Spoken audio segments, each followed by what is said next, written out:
আসসালামু আলাইকুম রহমতুল্লাহি অবরাকাতু। প্রিয় দিনী ভাই বোনেরা, আজকে আমরা এমন গুরুত্বপূর্ণ একটি আমল শিখব যে আমলটা এতটাই কার্যকরী।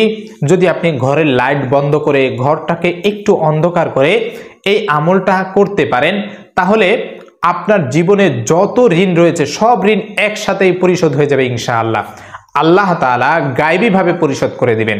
আপনার যদি ক্ষমতাও না থাকে, আপনি একটু একটু একটু একটু করে পাহাড় পরিমাণ ঋণী হয়ে গেছেন, এখন পরিশোধ করতে পারছেন না, আপনার অন্তরের ভিতরে হাহুতাশ কাজ করছে, দুশ্চিন্তায় মাথা সর্বক্ষণিক ব্যথা করে, এমন যদি হয় এই ঋণের জন্য আপনি এই আমলটা বেছে নিতে পারেন। পাহাড় পরিমাণ ঋণও যদি হয় আল্লাহ তাআলা পরিশোধ করে দিবেন ইনশাআল্লাহ। দোয়া ইউনুস এতটাই কার্যকরী একটা আমল, এই আমলের বদৌলতে আপনার এই ঋণ পরিশোধ হয়ে যাবে। কতবার পড়লে এই দোয়া ইউনুস, কোন সময় কোন নিয়মে কতবার পড়লে এবং কিভাবে পড়লে আপনার এই ঋণগুলো আল্লাহ তাআলা পরিশোধ করে দিবেন, গায়বীভাবে পরিশোধ করে দিবেন। হতে পারে যে আল্লাহ তাআলা কারো মাধ্যমে পরিশোধ করবেন, অথবা এমনও হতে পারে যে এমন কিছু আল্লাহ তাআলা আপনাকে দিয়ে দিয়েছেন যেই কিছুর মাধ্যমে আপনি ঋণগুলো থেকে একেবারে চিরমুক্তি পেতে পারেন। প্রিয় দিনী ভাই বোনেরা, দোয়া ইউনুস এতটাই কার্যকরী, এতটাই পাওয়ারফুল, এতটাই শক্তি আল্লাহ তাআলা দিয়েছেন। এই দোয়া ইউনুস হযরত ইউনুস আলাইহিস সালাতু ওয়াস সালামের নামকরণে এই দোয়াটা নাম রাখা হয়েছে। আর এর নামকরণ কি, আর এর শক্তিটা কোথা থেকে আসলো?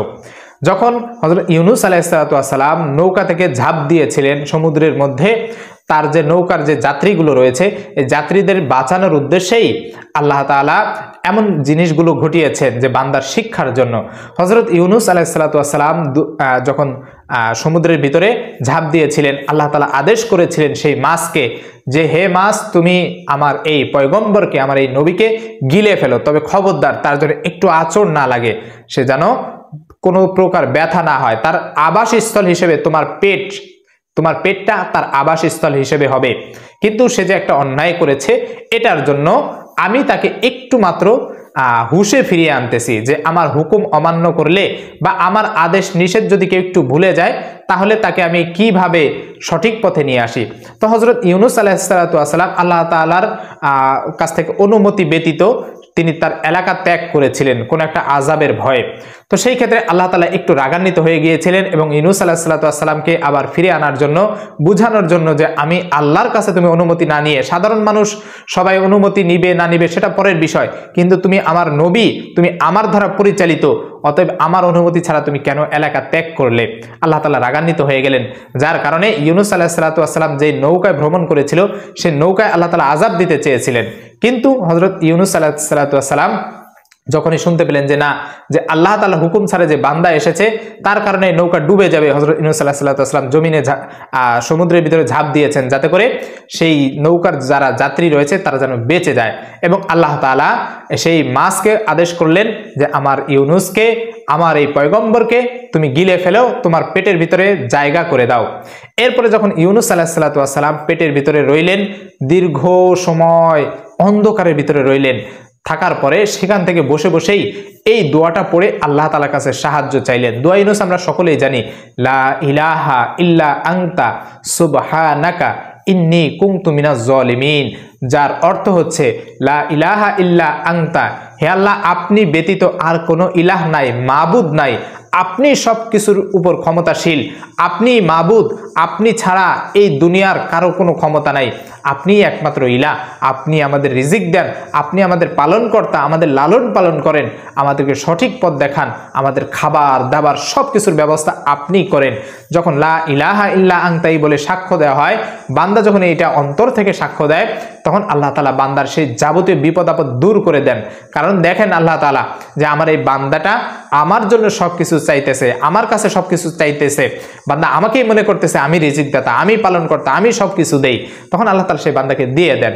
অতএব প্রিয় দিনী ভাই এবং বোনেরা, এই দোয়ার ভিতরে আল্লাহ তাআলার কাছে এইভাবে চাওয়া হচ্ছে, লা ইলাহা ইল্লা আনতা, আল্লাহ আপনি ব্যতীত আর কোনো ইলাহ নাই, মাবুদ নাই, সুবহানাকা, আমি আপনার পবিত্রতা ঘোষণা করছি, পবিত্রতা বর্ণনা করছি, ইন্নী কুনতু মিনাজ জালিমিন, নিশ্চয় আমি জালেমদের অন্তর্ভুক্ত হয়ে গেছি। আল্লাহ তাআলার কাছে এইভাবে নিজের অপরাধ স্বীকার করে হযরত ইউনুস আলাইহিস সালাতু ওয়াস সালাম আল্লাহ তাআলার কাছে সাহায্য চাইতেছিলেন, আল্লাহ তাআলার কাছে দোয়া করতেছিলেন। আল্লাহ তাআলা তার দোয়া কবুল করে নিয়েছিলেন। সেই মাছের পেটে অন্ধকার সময় তখন একভাবে কায়মনাবাকে আল্লাহ তাআলার কাছে দোয়া করতেছেন যে আল্লাহ, আমি যেই অন্যায় করেছি আমাকে মাফ করে দাও, আমাকে এই বিপদ থেকে উদ্ধার করো। তো নিশ্চিতভাবে আপনিও যখন ঋণগ্রস্ত রয়েছেন, আপনিও একটা বিপদে রয়েছেন, মহা মুসিবতে রয়েছেন, পাহাড় পরিমাণ কেমন যেন আপনার মাথার উপরে একটা পাহাড় বোঝা রয়েছে। তো এই জন্য এই বোঝাটা দূর করতে হলে এই আমলটা আপনার জন্য 100-100 কার্যকরী। আপনি এই আমলটা অন্তর দিয়ে, বিশ্বাস নিয়ে, ভরসা নিয়ে এই আমলটা যেভাবে বলবো সেভাবে করবেন। আপনি রাতের একাংশে, অর্থাৎ হতে পারে সেটা ঘুমের আগে, হতে পারে সেটা ফজরের সময় যখন নামাজ পড়তে ওঠেন, অথবা যখন তাহাজ্জুদ পড়তে ওঠেন, সেই সময় আপনি এই আমলগুলো করতে পারেন। তো আপনি কোন সময় করবেন? আপনার করণীয় হচ্ছে, একটা সময় রয়েছে, খুব গুরুত্বপূর্ণ সময়, এই সময়টাতে এই আমলটা করতে পারেন। সেটা হচ্ছে যখন ফজরের নামাজ পড়বেন, ফজরের সময় উঠবেন, আজান দেওয়ার সঙ্গে সঙ্গে উঠবেন, যাতে ফজরের ফরজ এবং সুন্নতের মাঝে কমপক্ষে 20 থেকে 30 মিনিট সময় থাকে, অন্তত আধা ঘন্টা সময় থাকে, এমন সময় আপনি উঠবেন। আজান দেওয়ার পরপর সঙ্গে সঙ্গে আপনি কি করবেন? সুন্নত নামাজ পড়বেন, ফজরের সুন্নত পড়ার পরে এরপরে আপনি প্রথমেই এই দোয়া ইউনুস 40 বার পাঠ করবেন। দোয়া ইউনুস 40 বার পাঠ করবেন। লা ইলাহা ইল্লা আনতা সুবহানাকা ইন্নী কুনতু মিনাজ জালিমিন। এই দোয়া ইউনুস 40 বার পাঠ করবেন। এরপরে আপনি ছোট্ট একটা আল্লাহ তাআলার মহান নাম বা ইসমে আজম রয়েছে, এটা পড়বেন। ইয়া হাইয়ু ইয়া কাইয়ুম লা ইলাহা ইল্লা আনতা বিরহমাতিকা আস্তাগীস। এইভাবে এই ইসমে আজমটা পাঠ করার পরে এরপরে আপনি এই ছোট্ট দোয়াটা পড়বেন, আল্লাহুম্মা কফিনি বিহালালিকা আন হারামিক ওয়া আগনিনি বিফাদলিকা আম্মান সিওয়াক। এরপরে আপনি এই দুরূদ শরীফ পড়বেন, যে কোনো দুরূদ আপনি যেটা পারেন সেটাই পড়তে পারেন, কোনো সমস্যা নেই। দুরূদ ইব্রাহিম হতে পারে বা সাল্লাল্লাহু আলাইহি সাল্লাম হতে পারে, এটা কমপক্ষে 3 বার পড়বেন। ইস্তেগফার পড়বেন 3 বার, আস্তাগফিরুল্লাহ ওয়া আতুবু ইলাইহি, আস্তাগফিরুল্লাহ ওয়া আতুবু ইলাইহি। এই দুরূদ শরীফ এবং ইস্তেগফার যেই দোয়ার ভিতরে পড়া হয়, আল্লাহ সেই দোয়া অতি দ্রুত কবুল করে ফেলেন।